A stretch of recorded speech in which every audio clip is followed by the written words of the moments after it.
سورہ نوح کی 10 11 12 آیت پڑھو. اللہ فرماتے ہیں تم استغفار پڑھو, میں تمہاری بیٹوں سے بھی مدد کروں گا, مالوں سے بھی مدد کروں گا. تو میں نے استغفار بتائی تھی, اور قرآن میرے اللہ کا ہے, رب کا وعدہ جھوٹا ہو سکتا؟ فرمایا 10 بیٹے ملنے تھے, میں نے کیا جو دیا تھا. وہ میرے بھائیوں یاد رکھیں, استغفار اللہ کی رحمت نازل کر. ایک ہوتا ہے خوف, ایک ہوتی ہے خشیت. خوف والے لوگ توبہ کرتے ہیں, خشیت والے استغفار کرتے ہیں. ایک ہوتا ہے خوف, ایک ہوتی ہے خشیت والے استغفار کرتے ہیں. نبی کریم علیہ السلام نے فرمایا میں دن میں 100 مرتبہ استغفار کرتا ہوں, دن میں 100 مرتبہ. توبہ والا کہتا ہے کہ میں بھول گیا تھا, مجھے معافی مل جائے. اور خشیت والا کہتا ہے میرا یار ناراض نہ ہو جائے, وہ استغفار ہی کرتا رہتا ہے, وہ معافی. حضرت رومی نے مثال دی ہے, فرماتے ایک عورت تھی تو بھیک مانگا کرتی تھی. ایک دن بادشاہ کے دروازے پہ بھیک مانگنے گئی تو بادشاہ کو پسند آ گئی, اس نے نکاح کر لیا. 20 کنیزائیں اس بی بی کے پاس تھی خدمت کرنے کے لیے, روٹی دینے کے لیے, کپڑا دینے کے لیے, لیکن وہ ہر وقت روتی رہتی تھی, ہر وقت روتی. ایک سمجھدار کنیز کہنے لگی کہ ملکہ اب تیرا درجہ بہت بڑا ہے, تو ہر وقت روتی رہتی ہے, معافی ہی مانگتی رہتی ہے ہر وقت, کون سی ایسی نعمت ہے جو تیرے پاس نہیں؟ تو وہ کہنے لگی اس لیے تو روتی ہوں. کیا مانا؟ کہنے لگی اس لیے روتی ہوں کہ میں اس قابل نہیں تھی جو مجھے مل گیا, کہیں میرے سر کا سائیں ناراض نہ ہو جائے, وہ کہیں بگڑ نہ جائے. مجھے پتا ہے کہ میں کیا تھی اور مجھے کہاں تک پہنچا دیا. میں روتی اس لیے ہوں کہ کبھی کہیں وہ ناراض. حضرت عمر اس لیے روتے تھے کہ کہیں مصطفیٰ ناراض نہ ہو جائے. حضرت ابو بکر اس لیے تڑپتے تھے کہ کہیں اللہ کا فضل روٹ نہ جائے. یہ جو مولا علی اپنے کمرے میں بیٹھ کے زور زور سے استغفار پڑھتے, تو اس لیے نہیں کہ بڑے پاپ تھے جن کی معاذ اللہ معافی مانگتے تھے, اس لیے کہ رب رسول کہیں ناراض نہ ہو. خشیت تھی کہ جہاں ہم پہنچے ہوئے کہیں وہاں سے واپس. استغفار بندے کی اللہ سے صلح کرا دیتا ہے, بندے کی رب سے صلح ہو جاتی ہے جب استغفار. دیکھیں نا, بڑی سادی سی بات ہے کہ 2 بھائی ناراض ہو تو بڑا کہتا ہے اس نے میری بے ادبی بڑی کی, تو چھوٹا اگر پاس آ جائے اور پیر پکڑ لے کہ چل یار معاف کر دے, تیرا بھائی نہیں. پتہ کیا ہوتا ہے, صرف معافی نہیں ملتی. ہاں صرف معافی نہیں, چھوٹے نے بے ادبی کر دی, بڑے کو تکلیف ہوئی, بات جب آگے بڑھی نا تو بڑے نے شکوہ کیا. جب لوگوں نے چھوٹے کو سمجھایا تو چھوٹا جب معافی مانگتا, ادھر دیکھو میری طرف, جب چھوٹا معافی مانگتا ہے نا اٹھ کے جاتا ہے اور بڑے کے پیر پکڑتا ہے تو میرا معاف نہیں کرتا, بڑا رو بھی پڑتا ہے, بڑا رو بھی پڑتا ہے. اور وہ کہتا ہے کہ وہ میں اور تم اماں کے پاس اکٹھے بیٹھتے, ایک باپ کی موٹر سائیکل پہ اکٹھے بیٹھتے, تو تیرا اور میرا رشتہ اتیار تو نے یہ کیوں. وہ جو آنسو نکلتے ہیں نا, وہ درد ہوتا ہے, وہ کیف ہوتا ہے, وہ سوز ہوتا ہے, وہ لذت ہوتی ہے, وہ پیار ہوتا ہے. رب کہتا ہے تو معافی مانگ, انہو کان غفارا, تو معافی مانگ, میں تجھے معاف بھی کروں گا, تیرے اوپر رحمت بھی فرماؤں گا, تیرے اوپر کرم نوازی بھی کروں گا, تجھے نواز دوں گا, تجھے عطا کروں گا. حضرت موسیٰ کلیم اللہ علیہ السلام کا زمانہ مبارکہ تھا, قحط پڑ گیا, بارش نہیں ہوتی. ہم لوگ نا, اب تو خیر ہمارے پاکستان میں تو ٹیبل ٹاک ہوتی ہے, ٹاک شو ہوتے ہیں. ہمارے ہاں تو پتہ کیا جاتا ہے کہ بارش ہو کیوں نہیں رہی, پھر اس پہ یہ ہوتا ہے کہ دھواں بڑا چڑھ گیا ہے, حالات بڑے خراب ہیں, فلاں ایسے ہو گیا قحط کا. ہم تو اسباب تلاش کرتے رہتے ہیں نا, نہیں پھوک بہت زیادہ ہے, فلاں چیز ایسے ہے, فلاں چیز ایسے ہے, ہم تو یہ تلاش کرتے رہتے ہیں. وہ لوگ یوں نہیں کرتے تھے, وہ سیدھے جا کے مصلوں پہ بیٹھتے تھے, اس لیے کہ وہ کہتے تھے جب رب چاہتا ہے تو پھر کوئی چیز کسی چیز کو روک سکتی, وہ سیدھے مصلے پہ بیٹھتے. اعلیٰ حضرت فاضل بریلوی رحمۃ اللہ علیہ کے پاس ایک مولانا محمد حسین آئے, وہ فلکیات کے بڑے ماہر تھے. تو اعلیٰ حضرت نے فرمایا ذرا ستاروں کا حساب لگا کے دکھاؤ بارش کب ہوگی. کہنے لگا پورا مہینہ تو نہیں ہوگی. تو اعلیٰ حضرت رحمۃ اللہ علیہ فرمانے لگے کہو کہ میرا علم کہتا ہے مہینہ نہیں ہوگی, اللہ چاہے تو ابھی ہو سکتی ہے.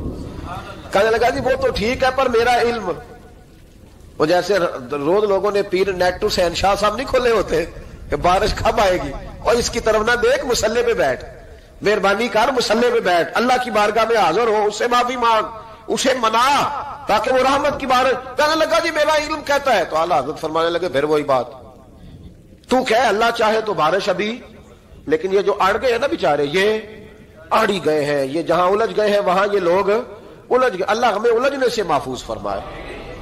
تو اعلیٰ حضرت اٹھے تو فرمایا ٹائم کیا ہوا ہے گھڑی پہ. کہنے لگا جی 12. تو اعلیٰ حضرت نے گھڑی گھمائی, اب کیا بج گیا؟ کہنے لگا 4 بج گئے. فرمانے لگے بج گئے نا 4. کہنے لگا جی آپ نے گھڑی گھما جو دی ہے. فرمانے لگے اللہ بھی جب چاہے تو ستارے گھما دیتا ہے, اللہ بھی ستارے گھما دیتا ہے بارش. کہنے لگا جی وہ تو ٹھیک ہے پر مہینہ نہیں ہو سکتی. اڑا ہوا بندہ اس کا کوئی علاج ہے جو اڑ جو جائے؟ اس کے لیے قرآن کہتا ہے وَإِذَا خَاطَبَهُمُ الْجَاهِلُونَ قَالُوا سَلَامًا، اسے سلوٹ کرو دور سے، اسے کو تو جان اور تیرا۔ کہنے لگا جی ہو نہیں سکتی پورا مہینہ، فرمانے لگے یار تو جا اپنا کام کر۔ وہ شخص کہتا ہے میں نے دروازہ کھولا اعلیٰ حضرت کا، کمرے سے باہر نکلا تو تیز بارش ہو رہی تھی۔ واپس آیا تو میں نے کہا احمد رضا یہ عقیدہ کہاں سے لیا ہے؟ فرمایا دروازہ مصطفیٰ سے لیا ہے صلی اللہ علیہ وسلم۔ تو یاد رکھیں کہ اللہ کو منانا چاہیے، استغفار کرنا چاہیے، اس کی برکات۔ حضرت موسیٰ ساری قوم کو لے کے نکل گئے۔ آؤ بھائی میدان میں اللہ کی بارگاہ میں استغفار کریں اور بارش کا سوال کریں، بارش مانگیں۔ جب باہر نکلے دیر تک دعائیں ہوتی رہیں تو حضرت موسیٰ علیہ السلام کو رب کریم نے وحی فرمائی کہ موسیٰ آپ کی قوم میں نے ایک شخص ہے جس کو 40 سال ہو گئے نافرمانی کرتے، اس نے رب سے صلح نہیں کی۔ کتنے لوگ ہیں؟ ایک، اور 40 سال سے وہ نافرمان ہے، اس کو مجمع سے نکال دو بارش ہو جائے گی۔ اگر ایک گناہ گار کی وجہ سے بارش رک جاتی ہے اور جہاں دروازے کھلے ہوئے ہوں، جہاں تنہائیاں خوفناک ہوں، اور جہاں تباہی اتری ہوئی ہو، اور جہاں لوگ کروڑوں روپیہ مال ہڑپ کر گئے ہوں، اور جہاں علماء کو ہتھ کڑیاں لگا کے ٹھنڈی زمینوں پہ لٹا دیا جائے اور قوم کہہ رہی ہو اچھا ہوا اچھا ہوا، اور لوگ پھبتیاں اڑا رہے ہوں، مذاق کر رہے ہوں، تو پھر اس قوم پہ کس طرح کر کے فضل الہی۔ اور یہ مولوی کا معاملہ نہیں، یہ تو ممبر رسول کا معاملہ ہے۔ میرے مصطفیٰ نے یہ نہیں کہا پیر میرا وارث ہے، حضور نے فرمایا عالم میرے دین کے وارث ہے۔ ہاں حضور نے فرمایا جس نے عالم کے چہرے کا دیدار کیا سمجھے میں نے اپنے نبی کی زیارت کی ہے۔ لیکن یہاں تو خیر یہ عنوان نہیں، ورنہ میں اس پر جاتا ہے۔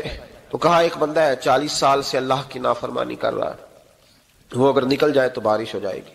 حضرت موسیٰ نے اعلان کر دیا بھی ایک شخص ہے، وہ اگر نکل جائے تو بارش ہو جائے گی۔ پتہ تو ہوتا ہے نا سب کو، مجھے بھی پتہ ہے کہ میں اندر سے کیسا ہوں، اور آپ کو بھی خبر تو ہوتی ہے نا جی۔ جب بات ہو رہی ہوتی ہے تو پھر پتہ تو چلتا ہے نا کہ بات کہاں جا کے سیٹ ہو رہی ہے، پتہ چلتا ہے نا۔ اسے بھی چل گیا پتہ، اب اندر ہی اندر رونے لگا۔ اور دیکھو امام رازی اور امام غزالی دونوں نے لکھا ہے کہ اس درد سے رویا، اس درد سے کہ ادھر والے کو بھی پتہ نہ چل جائے، مجمع کے اندر کھڑا ہے اور ادھر والے کو بھی استغفار، دیکھو ادھر والے کو بھی پتہ نہ چل جائے اور ادھر والے کو بھی کہیں ہجوم میں غم میں بھی توہین ضبط غم نہ ہوئی۔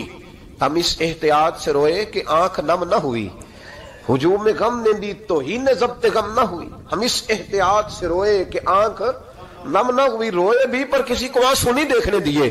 اب اس درد سے کہتا ہے اللہ تو معاف کرنے والا ہے نا، تو معاف کرتا ہے، پردہ پوشی کرتا ہے، اور مالک اگر لوگوں کو پتہ چل گیا تو میرے تو بچوں کا بھی جینا حرام کر دے گا، یا اللہ میری تو آنے والی نسل بھی تڑپ کے وقت گزارے گی۔ مالک تو معاف کر دیا کرتا ہے، لوگ نہیں معاف کرتے، اے اللہ یہ میری خوبیاں بھول جائیں گے، میری خامیوں پر بات، مالک میں یہ ذلت نہیں برداشت کر سکتا، فضل فرما۔ حضرت موسیٰ نے دوبارہ اعلان کیا نکلتے ہو کہ نہیں نکلتے؟ پھر تڑپا خدا بندہ مجھے بے آبرو نہ کر، یہ ذلت اور رسوائیاں یہ نہیں برداشت ہوتی، اللہ درگزر۔ حضرت موسیٰ نے تیسرا اعلان کیا نکلتا ہے یا میں پھر اس کا نام لوں، اللہ سے پوچھ کے نام لوں اس کا، بتاؤ کون ہے؟ اب تو تڑپ گیا، کہنے لگا مالک میں تیری بارگاہ میں استغفار کرتا ہوں، آئندہ نہیں کرتا، آئندہ نہیں کرتا۔ یہ لفظ ادا کیے، بندہ کوئی بھی نہیں نکلا، رب کریم نے بارش عطا کر دی، تیز بارش جب برسی نا، تیز بارش، لوگ تو مین دیکھ کے دوڑ گئے۔ تو حضرت موسیٰ کہنے لگا یا اللہ مجھے بھی تو بتا، تو نے کہا تھا کہ جب تک بندہ نہیں نکلتا بارش نہیں ہوگی، تو نکلا کوئی بھی نہیں، بارش ہو گئی، ماجرا کیا ہے؟ تو رب کریم نے فرمایا موسیٰ بس اس نے مجھ سے صلح کر لی، اس نے مجھ سے صلح کر لی۔ اور امام غزالی نے لفظ لکھے حضرت موسیٰ نے پوچھا، حالانکہ اللہ اپنے نبیوں کو غیب کے خزانے دیتا ہے، پوچھا کہ اے اللہ مجھے اس کا نام بتا دے، تو رب کریم نے فرمایا موسیٰ جب گناہ گار تھا تب نہیں کسی کو بتایا، جب پاپی تھا تب نہیں بتایا، جب مجرم تھا تب نہیں بتایا، اب کیسے بتا دوں؟ فرمایا اس کی میری صلح ہو گئی ہے، اور فرمایا جو بارش نہیں نہ ہو رہی تھی وہ بھی اس کی وجہ سے نہیں ہو رہی تھی، اب جو ہوئی ہے نا تو یہ بھی اسی کی وجہ سے ہوئی ہے، یہ بارش اب جو ہوئی ہے تو یہ بھی یہ اس گناہ گار کے سبب سے۔ اپنی راتیں اللہ کے ساتھ گزارے، مصلی پہ بیٹھے۔ میرے صاحب رحمۃ اللہ علیہ سے جب کو کہتا نا کہ بڑا پریشان ہوں تو کچھ بتائیں، تو فرماتے آج رات مصلی پہ بیٹھ کے اپنے رب سے بات کرنا، میں بھی بات کروں گا۔ بندوں کو دکھ بتانے سے عزت میں کمی آتی ہے، اور اگر اللہ کو بندہ اپنے دکھ بتائے تو اللہ عزتیں بڑھا دیتا ہے۔ ترمذی شریف کی حدیث ہے، نبی پاک علیہ السلام نے فرمایا اگر تو دنیا داروں کو دکھ بتائے گا تو اللہ تجھے غنی نہیں کرے گا، اور اگر تو اپنے رب کو بتائے گا تو اللہ بڑی جلدی تجھے دنیا سے بے نیاز کر دے گا، تجھے لوگوں کی ضرورت نہیں رہے گی۔ استغفار کریں، کثرت سے کریں، ذوق سے کریں، مصلی آباد رکھیں، ہر شے دیکھو نا، جس طرح کھانے کی میز آباد رہتی ہے، بستر آباد رہتا ہے، ہمارے دیگر معاملات، اگر مصلی نہ آباد رہے تو روح بے چین رہتی ہے، طبیعت بے قرار رہتی ہے۔ انسان، میں نے دیکھا ہے بڑے بڑے سمجھدار لوگ پاگلوں جیسی زندگی گزار رہے ہیں، بولتے جا رہے ہیں، بولتے جا رہے ہیں، بولتے جا رہے ہیں، ایسے کسی کو کوئی خبر کہ 6 فون اٹھائے ہوئے ہیں، ایسے جیسے ڈسٹرب ہو گئے مینٹلی طور پر۔ وجہ کیا ہے کہ ان سے جان نہیں چھڑاتے۔ کبھی سارے موبائل بند کر کے نا، سارے بچے ہر چیز سائڈ پہ کر کے مصلی پہ بھی آنا چاہیے، اور مالک تو بڑا ہی کریم ہے، اللہ تو بڑے کنز المال کی حدیث سنا کے بعد سمیٹتا ہوں۔ نبی پاک صلی اللہ تعالی وسلم فرماتے ایک شخص تھا بنی اسرائیل میں، بڑا مالدار تھا، تو پھر اس پہ غربت آ گئی۔ جب غربت آئی تو رو پڑا، کہنے لگا اے اللہ میں غریب ہو گیا ہوں، میری مدد فرما، میں نے بڑی نافرمانی کی ہے تیری۔ مالدار جب تھا تو بڑی موج یا اللہ میں نے بڑی اب نہیں کروں گا، مجھے اس غربت سے نکال۔ تو اللہ نے فرشتوں سے کہا کہ دے دو جو مانگتا ہے۔ تو فرشتے کہنے لگے یا اللہ یہ توبہ کر کے نہیں آیا، ڈر کے نہیں آیا، یہ تو الجھ گیا تب آیا ہے، یہ تجھ سے ڈر کے ہوتا ہے نا ایسے کہ لوگ اللہ سے نہیں ڈرتے جتنا غربتوں سے معاذ اللہ ڈرتے ہیں۔ یا اللہ یہ تو وہ الجھ گیا تب آیا۔ تو اللہ نے فرمایا پتہ مجھے بھی ہے، لیکن آ تو گیا ہے نا، چلو دے دو۔ تو کہا یا اللہ اگر دے دیا تو دوبارہ نہیں آئے گا۔ فرمایا اس کا بھی مجھے پتا ہے، تم دے دو۔ اسے دے دیا۔ جب دولت مل گئی نا تو کہنے لگا اوہو وہ تو میں نے اس طریقہ سے استعمال کیا اس لیے کامیاب ہو گیا۔ پھر کچھ وقت گزرا تو پھر الجھ گیا، پھر قرضے چڑھ گئے، پھر سارے علاج کہنے لگا یا اللہ اب نہیں کرتا، اب معاف کر دے۔ 70 دفعہ توبہ کی اور 70 دفعہ توڑی۔ حبیب کریم فرماتے ایک دن بستر پہ تھا، آسانی تھی، 70 دفعہ فرشتوں نے کہا یا اللہ یہ جھوٹا ہے، جھوٹ بولتا ہے، یہ تو غربت ہے، یہ تو تیری بارگاہ میں آیا ورنہ کبھی نہ آتا، بیمار ہوا ہے تو آیا، اس کا تو بچہ بیمار ہوا ہے تو آیا ورنہ کبھی نہ آتا۔ 70 دفعہ توبہ توڑی۔ ایک دن رات کو بستر پہ لیٹا تھا، دولتیں بھی تھی، آسانیاں بھی تھی، دل میں خیال آیا میں کتنا جھوٹا ہوں، جب الجھ جاتا ہوں تو اس کے دروازے پہ جاتا ہوں اور وہ کتنا کریم ہے، مجھے خالی نہیں لوٹاتا۔ تڑپ اٹھا، آنسو نکل گئے، اٹھ کے مصلی پہ کھڑا ہوا تو رب کریم نے فرشتوں سے فرمایا کھول کے دیکھو دروازے، آج یہ غربت کی وجہ سے نہیں آیا، آج میرا بن کے آیا ہے۔ تو یا اللہ پہلے تو دولت دیتا تھا، آج کیا دے گا؟ تو محبوب فرماتے اللہ فرماتے اب میں اسے بغیر حساب کتاب جنت عطا کروں گا۔ استغفار کریں، اس کے حضور حاضری دیں۔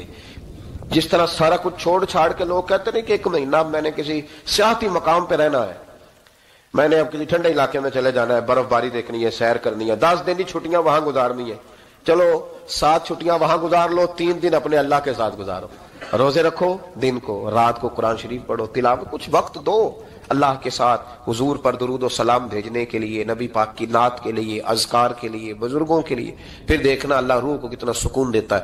آخر دعوانا ان الحمدللہ رب العالمین۔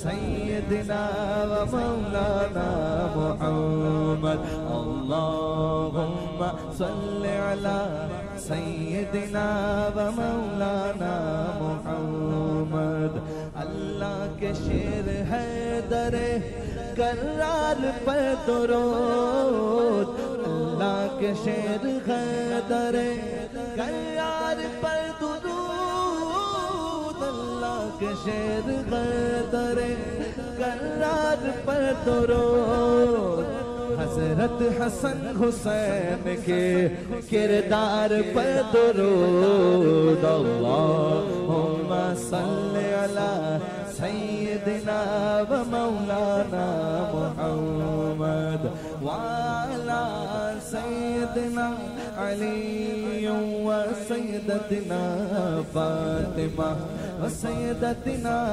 زینب و سیدنا حسن و سیدنا حسین وعلا آلہ و صحبہ و بارک وسلم زینب کی بارگاہ میں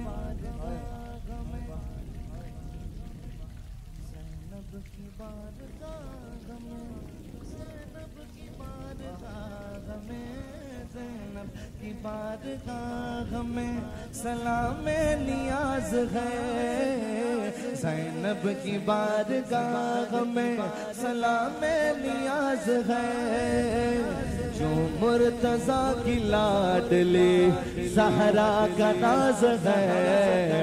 اللہم صلی علی سیدنا و مولانا محمد وعلی سیدنا علی و سیدتنا فاطمہ و سیدتنا زینب و سیدنا حسن و سیدنا حسین۔